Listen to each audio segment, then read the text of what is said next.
Bienvenidos y bienvenidas a la cápsula de lavado de manos del curso de IAS.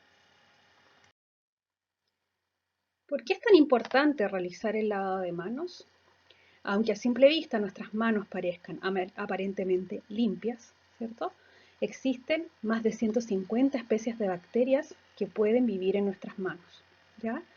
Por eso es la importancia, ya que algunas de ellas, como por ejemplo la Listeria monocytogenes, puede producir graves consecuencias a nivel de la gestación, provocando abortos, septicemia, sobre todo afectando de mayor manera a personas con las defensas más bajas o inmunodeprimidas, ¿ya?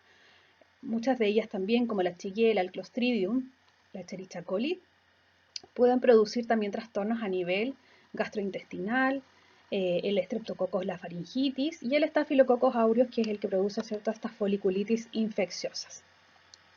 A esto se suma la aparición, cierto, ahora del coronavirus, donde realmente radica la importancia de cómo el lavado de manos puede hacer descender esta flora y evitar el contagio, ya que constantemente estamos tomando, cierto, nuestro celular, tocando superficies, cierto, manipulando, en el caso intrahospitalario, material. Por lo tanto, es muy importante realizar un buen lavado de manos.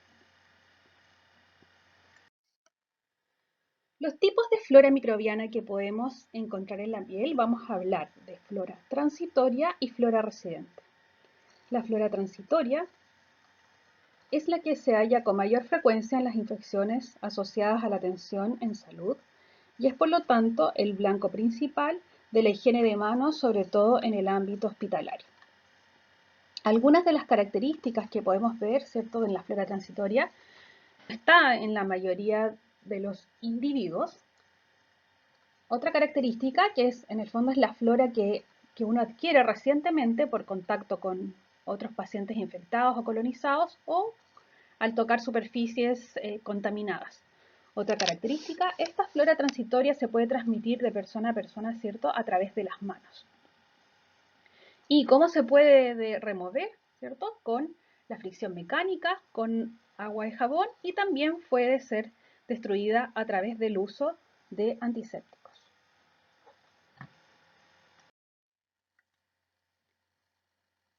Dentro de la flora transitoria podemos encontrar la Klebsiella, las Pseudomonas, la Escherichia coli, la Serratia, algunos bacilos gram negativos, los Enterococcus, la Pseudomonas aeruginosa, la Salmonella y el Acinetobacter calcoacetius.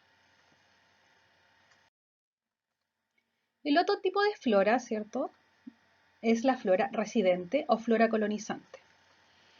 Una de las características de ella, ¿cierto?, es que está presente persistentemente en la piel de la mayoría de las personas, ¿ya? Es la flora que vive con nosotros, ¿ya? Vive y se reproduce en la piel, van a variar de una persona a otra. Otra característica es que son de baja virulencia y en raras ocasiones causan infecciones localizadas.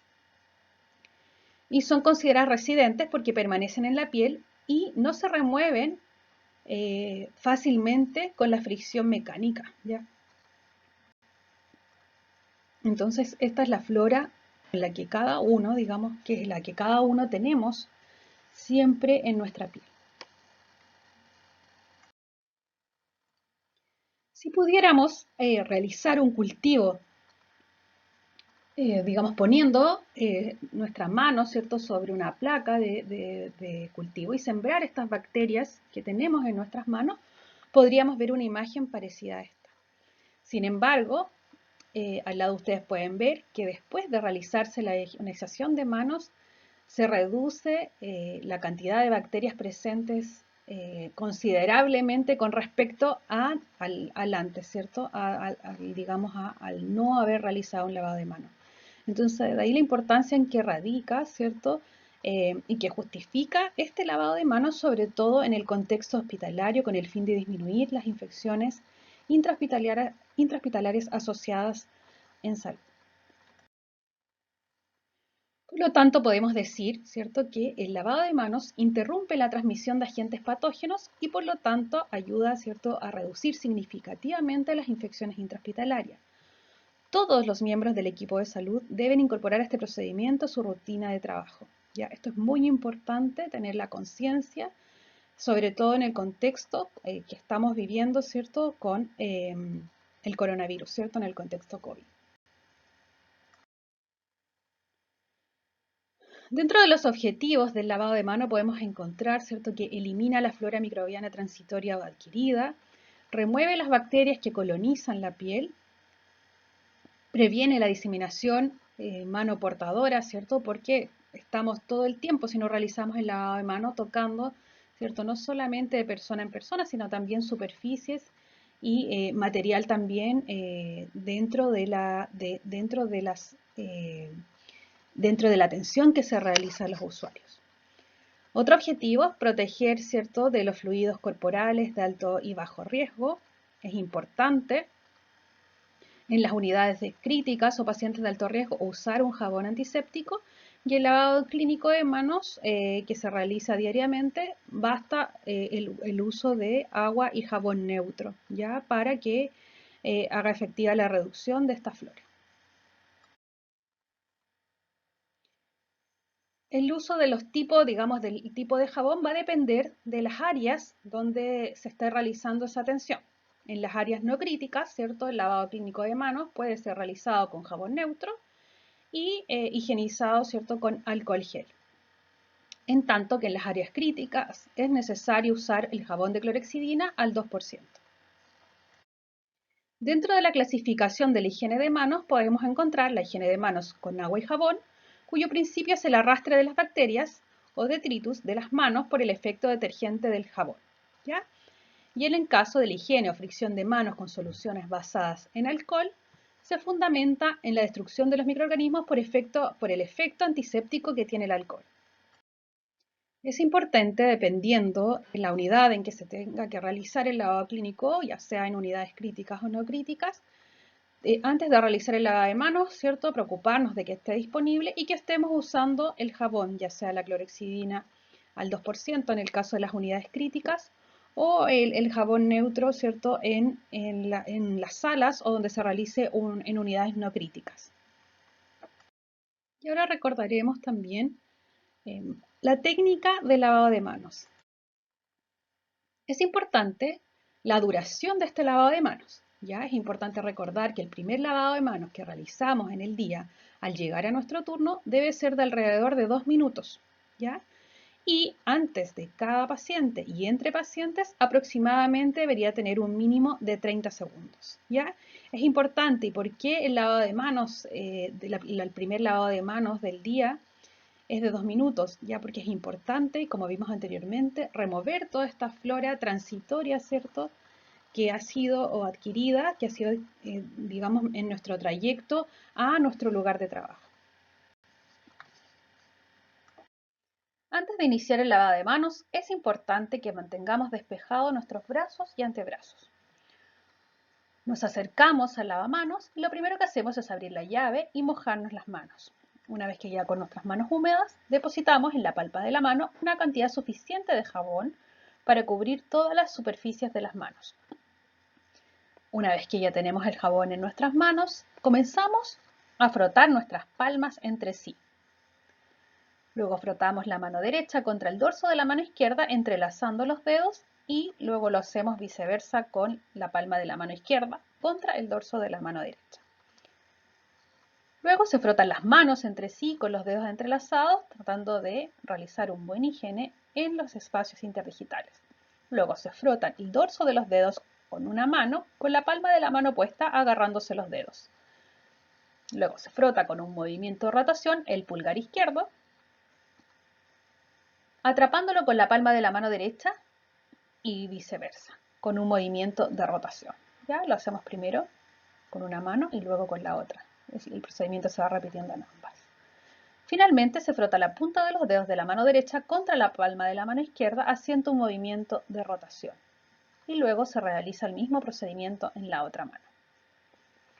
Una vez que ya hemos pasado los primeros 7 pasos, podemos ya realizar el enjuague de las manos con agua corriendo y secamos posteriormente con una toalla desechable tratando de no contaminarse al sacar la toalla del dispensador.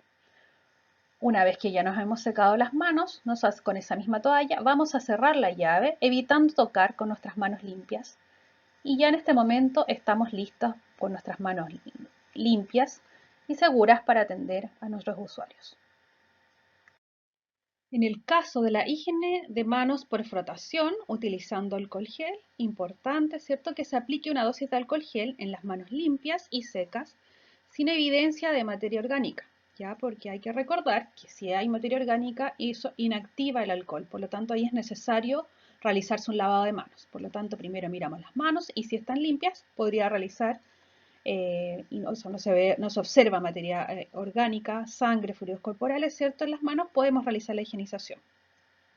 Juntamos las manos, las frotamos haciendo movimientos de rotación, frotando, ¿cierto? Bueno, haciendo movimientos de rotación, frotando las muñecas, los dedos entrelazándolos, ¿cierto? Para frotar entre ellos en los espacios interdigitales, haciendo movimientos hacia arriba y hacia abajo.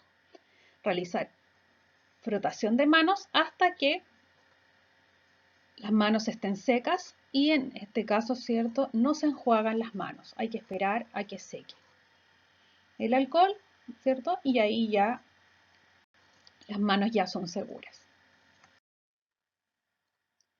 Las indicaciones del lavado de manos es importante recordar que debe ser realizado antes y después de cualquier contacto directo con pacientes y también entre la atención a pacientes se hayan o no usado guantes. Importante usarlo también y tener en cuenta que también se realiza inmediatamente después de quitarse los guantes. También después de haber tocado sangre, fluidos orgánicos, secreciones, excreciones, mucosas, piel con lesiones, haber tocado elementos contaminados, aunque se hayan estado usando guantes, es necesario realizar el procedimiento. Y antes de manipular un dispositivo invasivo. Después de toser, estornudar, limpiarse la nariz, ir al baño, antes y después de comer, al finalizar la jornada de trabajo y siempre, siempre, siempre antes de ingresar al servicio. En esta imagen de la Organización Mundial de la Salud podemos ver los 5 momentos de indicación de la higiene de mano que señalan los puntos críticos de mayor riesgo de transmisión de infecciones. Representan, por ende, los momentos idóneos para esta práctica al romper con ello la cadena de transmisión de los agentes infecciosos. ¿Ya? Por lo tanto, en el número 1 vamos a encontrar siempre antes de tocar al paciente o usuario. 2. Antes de realizar una tarea limpia séptica. Después del riesgo a exposición a líquidos corporales. Después de tocar al paciente y después del contacto con el entorno del paciente. ¿Ya? Es importante recordar estos 5 momentos que se grafican en este diagrama. Espero que esta cápsula haya sido de utilidad para poder actualizar los conocimientos de IAS. Y aquí les dejamos la bibliografía si desean profundizar en digamos, los contenidos, ¿cierto?, del lavado de manos. Muchas gracias.